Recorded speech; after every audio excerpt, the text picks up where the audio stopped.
Malam itu, udara Yogyakarta dipenuhi oleh keheningan yang aneh, seolah-olah bumi sendiri menahan nafas. Para pejuang Republik Indonesia tidak pernah sepenuhnya terlelap. Mereka tahu bahwa kapan saja sesuatu yang besar akan segera terjadi. Kabar angin menyebar dengan cepat, membisikkan bahwa Belanda sedang merencanakan serangan besar-besaran. Namun, tak ada yang tahu pasti kapan badai itu akan datang. Hingga pada akhirnya, subuh tanggal 19 Desember 1948, suara raungan pesawat mengoyak langit Yogyakarta, mengubah mimpi buruk menjadi kenyataan. Belanda sejatinya tidak pernah benar-benar mengakui kedaulatan Indonesia yang diproklamirkan pada tanggal 17 Agustus 1945. Mereka selalu memandang republik yang baru berdiri ini sebagai sekedar kelompok pemberontak yang harus ditundukkan. Setelah kegagalan agresi militer pertama pada tahun 1947, Belanda semakin terdesak oleh tekanan internasional. Namun, ambisinya untuk menguasai kembali Indonesia belum juga padam. Sementara itu, para pemimpin Indonesia, termasuk Presiden Soekarno, memahami betul bahwa perjuangan untuk mempertahankan kemerdekaan ini belum berakhir. Diplomasi terus dilakukan di forum internasional, namun persiapan militer juga tidak diabaikan. Mereka mendirikan markas besar di Yogyakarta yang menjadi pusat perlawanan rakyat Indonesia. Namun, di balik dinding Gedung Agung, para pemimpin republik tahu bahwa waktu terus berjalan dan Belanda tidak akan tinggal diam. Di pihak Belanda sendiri, pemerintahnya di bawah pimpinan Perdana Menteri Willem Drees menghadapi tekanan dari dalam negeri dan komunitas internasional. Mereka tahu bahwa waktu mereka untuk menundukkan Indonesia semakin sempit. Maka dari itu, disusunlah rencana rahasia untuk melancarkan serangan besar-besaran ke Yogyakarta yang dikenal dengan sandi Operatie Krai atau Operasi Gagak. Pada tanggal 18 Desember 1948 pukul 23.30, siaran radio dari Jakarta menyebutkan bahwa esok hari Wakil Tinggi Mahkota Belanda Dr. Bill akan mengucapkan pidato yang penting. Sementara itu, Jenderal Spoor yang telah berbulan-bulan mempersiapkan rencana pemusnahan TNI memberikan instruksi kepada semua tentara Belanda yang berada di Jawa dan Sumatera untuk memulai penyerangan terhadap kubu Republik Indonesia. Pada pukul 3.30 dilaksanakan briefing terakhir oleh pasukan Belanda. Kemudian pukul 3.45 Mayor Jenderal Engels tiba di Bandar Udara Andir disertai oleh Jenderal Spoor 15 menit selanjutnya. Dia melaksanakan inspeksi dan mengucapkan pidato singkat. Kemudian pukul 4.20 pasukan elit di bawah pimpinan Kapten Echout naik ke pesawat dan pukul 4.30 pesawat Dakota pertama tinggal landas. Rute penerbangan ke arah timur menuju Maguwo diambil dengan menempuh Lautan Hindia.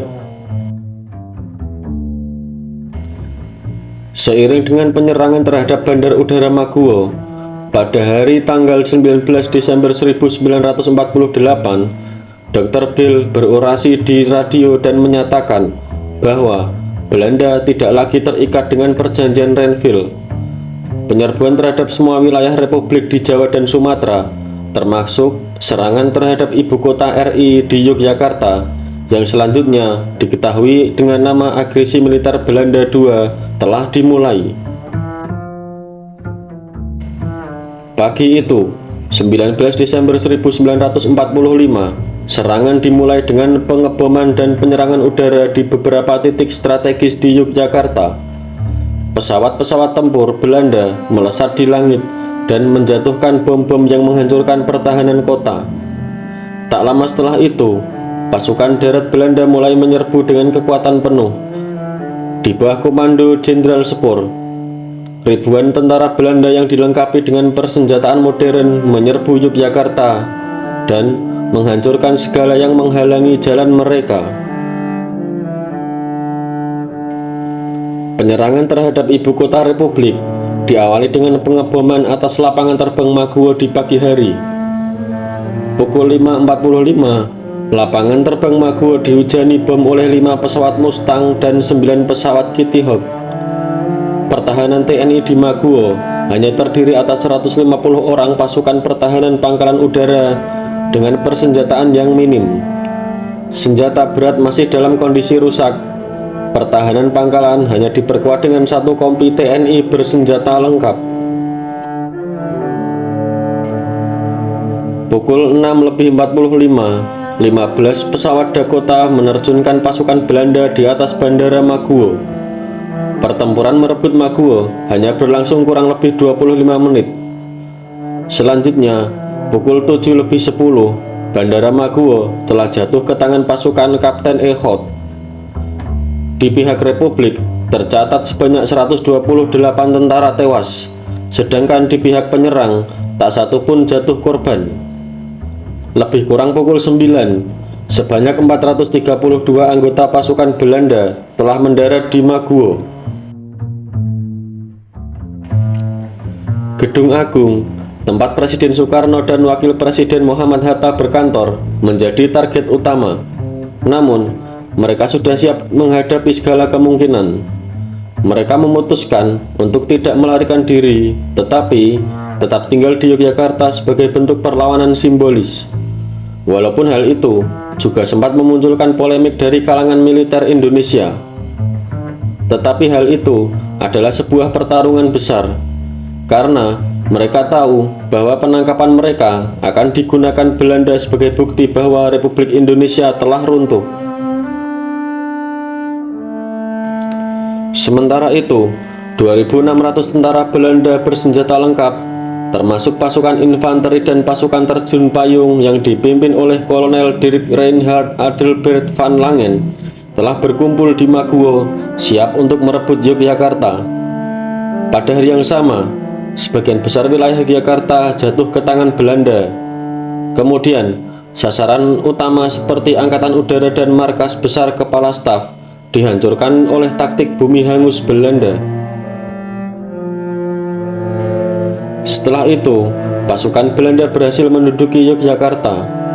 Presiden Soekarno, Muhammad Hatta, Sultan Syahrir, dan beberapa pemimpin lainnya ditangkap dan diasingkan ke Pulau Bangka.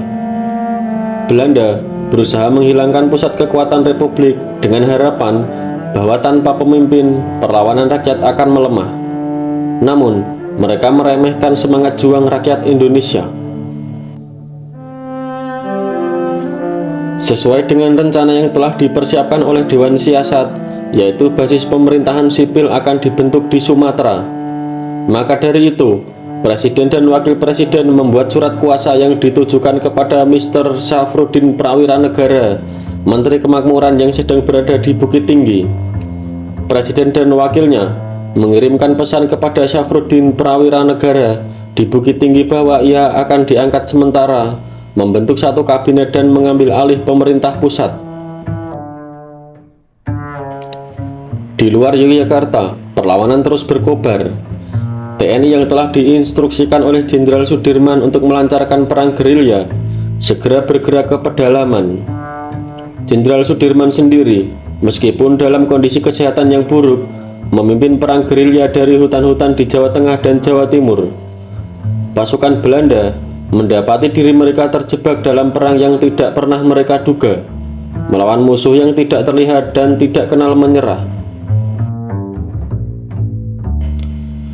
Setelah itu, Jenderal Sudirman meninggalkan Yogyakarta untuk memimpin gerilya dari luar kota.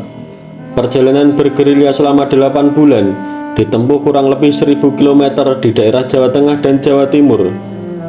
Tak jarang, Jenderal Sudirman harus ditandu karena dalam keadaan sakit keras dan terus berjuang meskipun hanya dengan satu paru-paru karena penyakit TBC.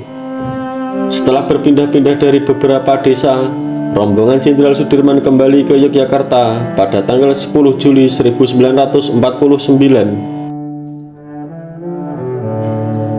Kolonel Abdul Haris Nasution selaku Panglima Tentara dan Teritorium Jawa menyusun rencana pertahanan rakyat totaliter yang kemudian dikenal sebagai Perintah Siasat Nomor 1. Salah satu pokok isinya adalah tugas pasukan-pasukan yang berasal dari desa-desa federal menyusup ke belakang garis musuh dan membentuk kantong-kantong gerilya, sehingga seluruh Pulau Jawa akan menjadi medan gerilya yang luas. Belanda semakin tertekan oleh opini internasional. Amerika Serikat dan PBB mulai memberikan tekanan yang lebih besar kepada Belanda untuk segera menghentikan agresi militernya. Mereka menyadari bahwa semakin lama mereka bertahan di Indonesia, semakin besar resiko kehilangan dukungan internasional, terutama dari Amerika yang sangat mereka butuhkan untuk rekonstruksi ekonomi pasca Perang Dunia Kedua. Pada bulan Januari 1949, Dewan Keamanan PBB mengeluarkan resolusi yang isinya mendesak Belanda untuk menghentikan agresi mereka dan memulihkan pemerintahan Republik Indonesia. Namun, Belanda masih berusaha untuk menegosiasi posisi yang lebih kuat. Mereka tidak ingin mundur dengan tangan kosong. Tetapi, di sisi lain TNI dan rakyat Indonesia juga tidak menunjukkan tanda-tanda untuk menyerah. Perlawanan mereka terus berlanjut, semakin intensif dari hari ke hari. Di tengah tekanan internasional dan kekalahan di medan perang, Belanda akhirnya menyetujui untuk melakukan perundingan dengan pihak Republik Indonesia. Pada pertengahan 1949, konferensi meja bundar diadakan di Den Haag, di mana akhirnya Belanda sepakat untuk menyerahkan kedaulatan kepada Republik Indonesia Serikat pada tanggal 27 Desember 1949. Ini adalah kemenangan diplomasi dan perjuangan panjang rakyat Indonesia yang tidak pernah bisa ditundukkan oleh kekuatan militer Belanda.